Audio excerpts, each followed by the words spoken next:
ॐ पार्थाय प्रतिबोधितां भगवता नारायणेन स्वयं व्यासेन ग्रथितां पुराणमुनिना मध्ये महाभारतम् अद्वैतामृतवर्षिणीं भगवतीम् अष्टादशाध्यायिनीम् अम्ब त्वामनुसन्दधामि भगवद्गीते भवद्वेषिणीं भगवद्गीते भवद्वेषिणी। ఆత్మబంధువులారా, గీతా ప్రియులారా, భగవద్గీతే భవద్వేషిణి. భగవద్గీత ఒక్కటే మానవుణ్ణి ముక్తి పదాన తీసుకువెళ్ళగలదు, పరంధామాన్ని చేర్చగలదు, మోక్షాన్ని ప్రసాదించగలదు.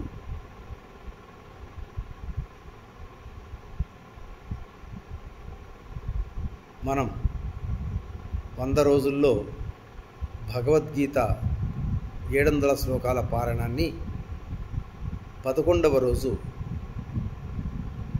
ఈరోజు మనం 24వ శ్లోకం నుంచి 30వ శ్లోకం వరకు మనం దీన్ని చక్కగా చెప్పుకుందాం. నిన్నటి శ్లోకంలో ఆత్మ ఎంత శక్తివంతమైనదో, పరమాత్ముడు సృష్టించినటువంటి పంచభూతాలు భూమి, నీరు, గాలి, ఉష్ణం, ఆకాశం అంటే భూమితో లభ్యమైనటువంటి అనేక ఆయుధాలు ఏమాత్రము ఛేదింపజాలవు.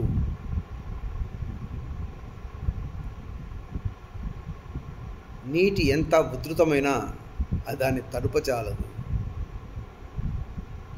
అలాగే అగ్ని దహింపజాలదు, వాయువు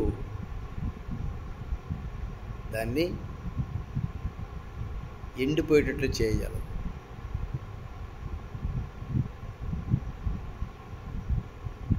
ఇక ఆకాశం అంటారా, ఆకాశము భూమి, నీరు, గాలి, ఉష్ణం కంటే కూడా శూన్యం, సూక్ష్మమైనది.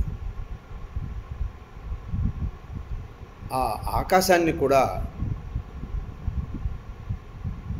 తనలో ఇముడ్చుకొని సూక్ష్మాతి సూక్ష్మంగా ఉన్నటువంటి ఆ ఆత్మతత్వాన్ని కృష్ణ పరమాత్ముడు విస్తృతంగా ఈ భగవద్గీతలో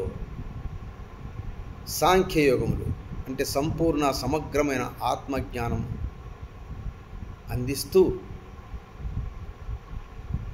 ఈ భావంతోనే మనం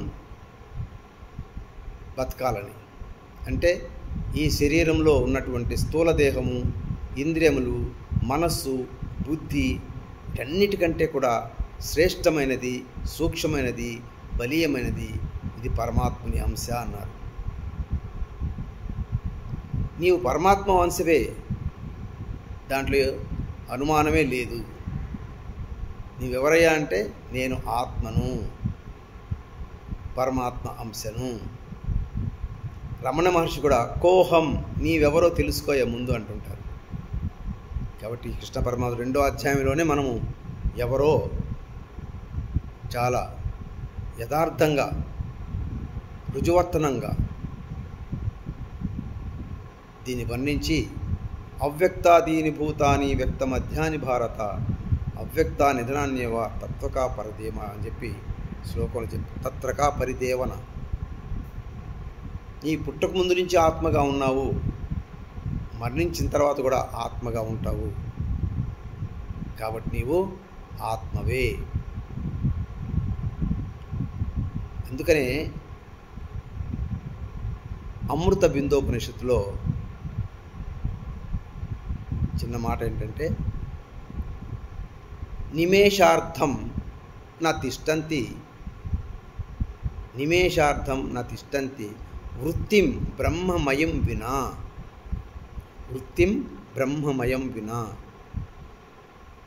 బ్రహ్మమయం అంటే ఈ ఆత్మమయమే. ఈ ఆత్మమయం అనే భావనతో ఒక అర నిమిషమైనా నీవు మర్చిపోయి ప్రవర్తిస్తే నేను నాదనే అహము మాయ నిన్ను ఆవరించి నిన్ను పతనం చేస్తుంది. కాబట్టి ఆత్మభావనతో బహు జాగ్రత్తగా వ్యవహరించాలి. ఎందుకంటే ఇది సూక్ష్మాతి సూక్ష్మమైనది పరమాత్మని అంశ. అందుకనే ఇది ఎంత శక్తివంతమైందో కూడా చెప్పారు. అదే 24 శ్లోకాలు మళ్ళీ చెప్తున్నారు. అచ్ఛేద్యోయమదాహ్యోయం అక్లేద్యో శోష ఏవచ నిత్యః సర్వగతః స్థాణుః అచలోయం సనాతనః.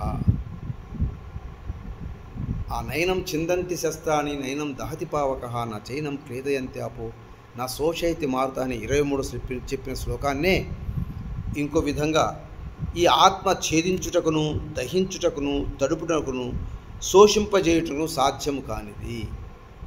ఇది నిత్యము సర్వవ్యాపి చలించనిది స్థిరమైనది సనాతనమైనది. ఈ విధంగా ఆత్మను తెలుసుకుని నువ్వు చంపేది అశాశ్వతమైన నశ్వరమైన అల్పమైన ఈ దేహాన్నే. ఆ దేహంలో ఉన్న శాశ్వతమైన ఆత్మని కాదు నువ్వు చంపలేవు, ఎవ్వరూ చంపలేరు కూడా. ఇది చంపునది కాదు, చంపబడేది కూడా కాదు అని తెలుసుకొని యుద్ధం చేయమని అడుగుతాడు. అంటే ఆత్మపరంగా సాంఖ్య యోగం పరంగా అర్జునుని యుద్ధానికి సుముఖం చేయడానికి తన ప్రయత్నం తను చేస్తున్నాడు. ఇంకా ఆత్మ గురించి చెప్పాలంటే అవ్యక్తోయమచింత్యోయం అవికార్యోయముచ్యతే తస్మాదేవం విదిత్వైనం నాను శోచితుమర్హసి. ఎందుకంటే ఈ ఆత్మ అవ్యక్తమైంది కదా, అంటే ఇంద్రియములకు గోచరము కాంది కదా, అచింత్యము కదా, అంటే మనసు యొక్క చింతనకు అందనిది. అంటే స్వామి వివేకానంద గారు చెప్పారు,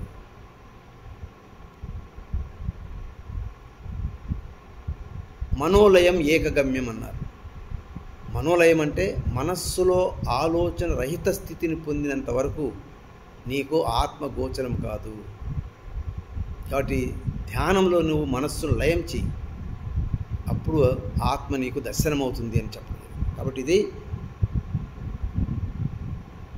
పరమాత్ముడు ఆత్మ అవ్యక్తమైనది, ఇంద్రియము గోచరం కానిది, వికారములు లేనిది ఇలా తెలుసుకొని ఓ అర్జున దీనికోసం శోకింపక యుద్ధాన్ని చేయని చెప్తూ ఇంకా అధచైనం నిత్యజాతం నిత్యం వా మన్యసే మృతం తథాపి త్వం మహాభావో నైవం శోచితుమర్హసి.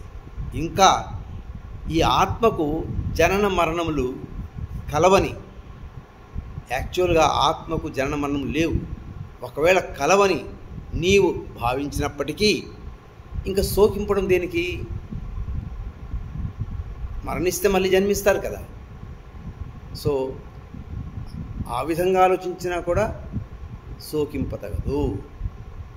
ఇంకా చెప్తున్నారు, జాతస్య హి ధ్రువో మృత్యు ధ్రువం జన్మ మృతస్య చ తస్మాద పరిహార్యర్థే నత్వం శోచితుమర్హసి.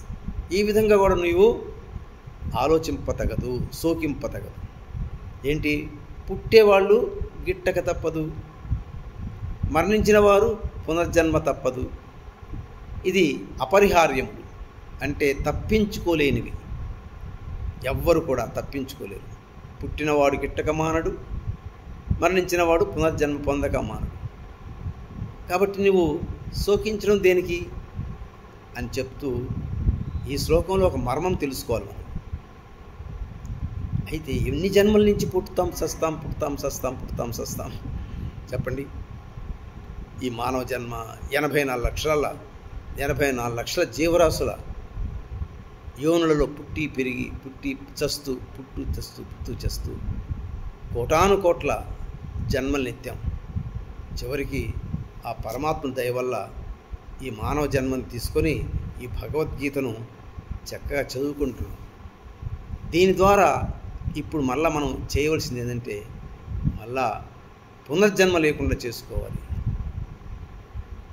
అందుకనే ఈ తత్వాన్ని మనం బాగా అర్థం చేసుకోవాలి.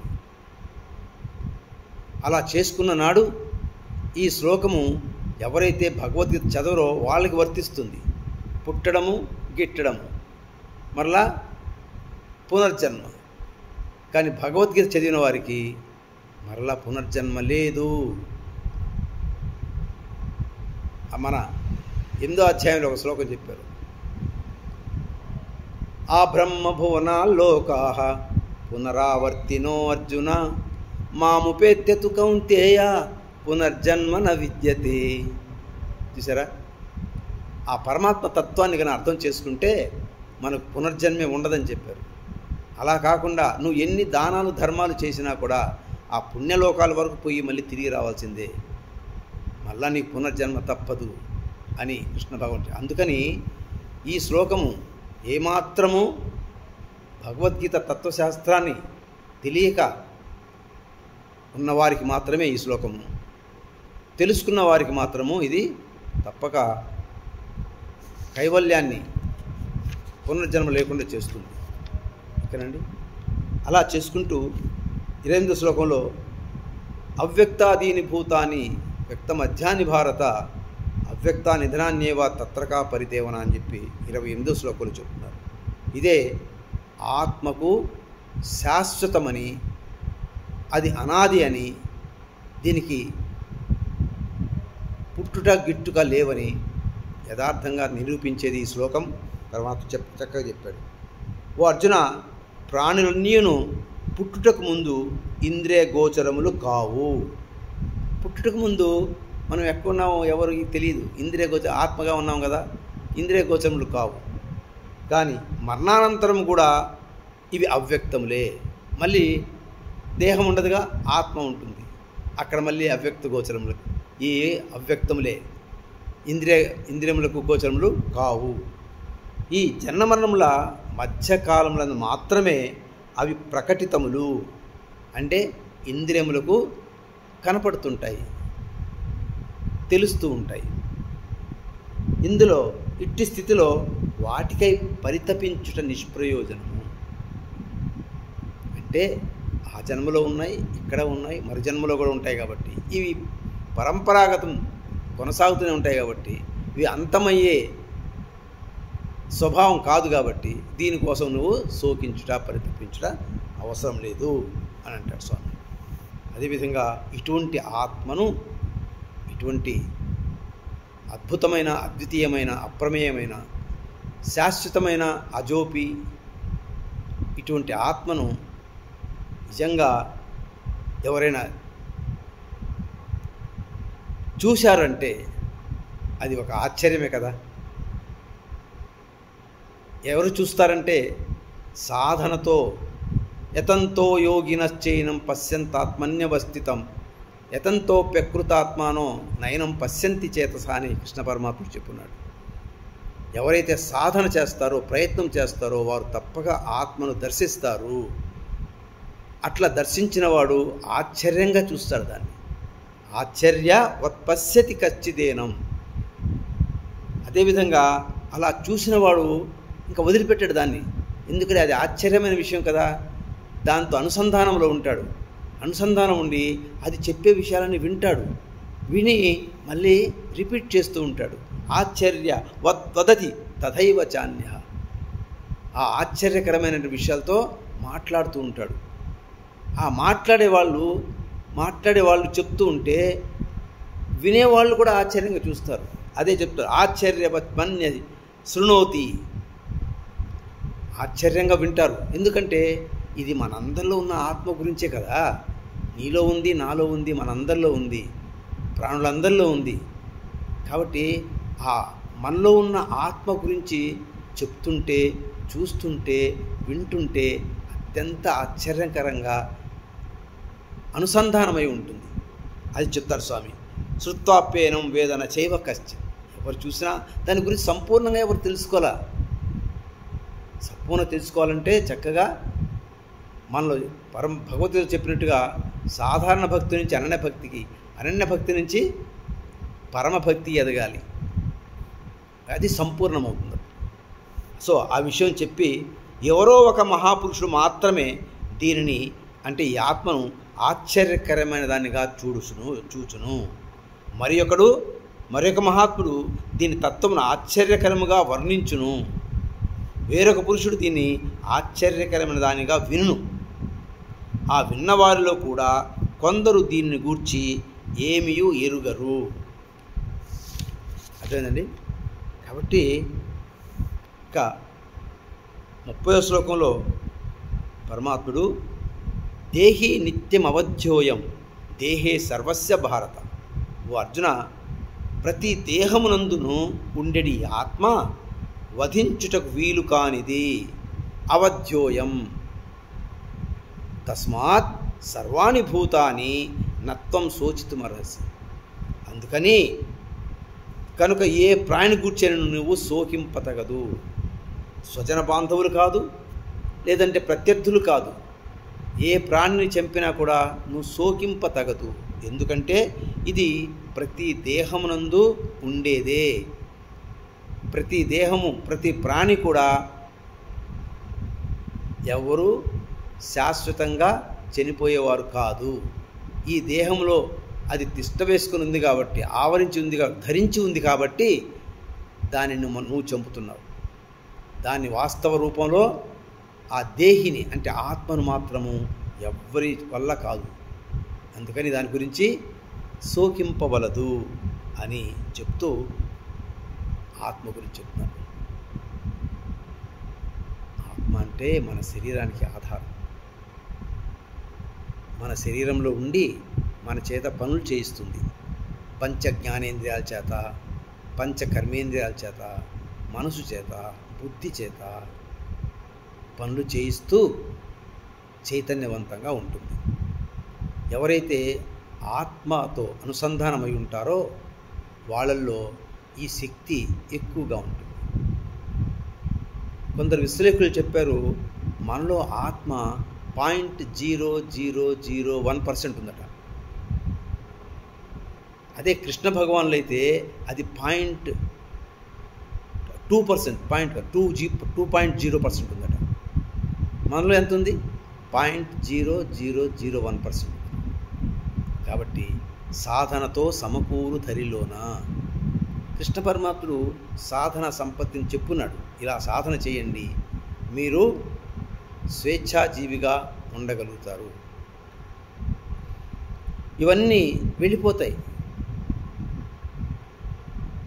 ఇంద్రియాలను జయిస్తావు, మనసు బుద్ధిని జయిస్తావు, నీలో ఉన్నటువంటి అరిషడ్ వర్గాలు దూరం అయిపోతాయి, నువ్వు స్వేచ్ఛాజీవిగా ఉండగలవు అని చెప్తాడు. అదే ఆత్మ.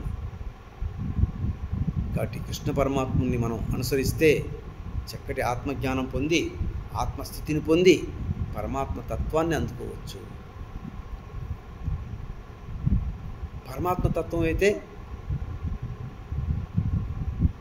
అంటే ఈ శరీరానికైతే బీపీలు, షుగర్లు, వ్యాధులు, క్యాన్సరు అది ఇది ఉంటాయి.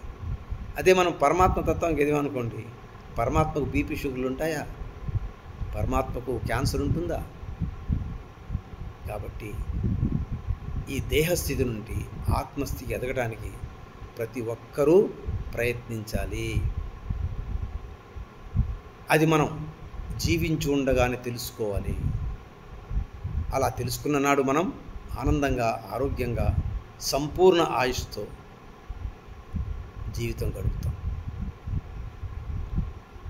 ఓం తత్సత్. సర్వే జనా సుఖినో భవంతు, సర్వే సన్మంగళాని సంతు. ఓం తత్సదితి శ్రీమద్భగవద్గీతాసు ఉపనిషత్సు బ్రహ్మ విద్యాయాం యోగశాస్త్రే శ్రీకృష్ణార్జున సంవాదే సాంఖ్యయోగో నామ ద్వితీయోధ్యాయః. ఓం తత్సత్. నమో నమః.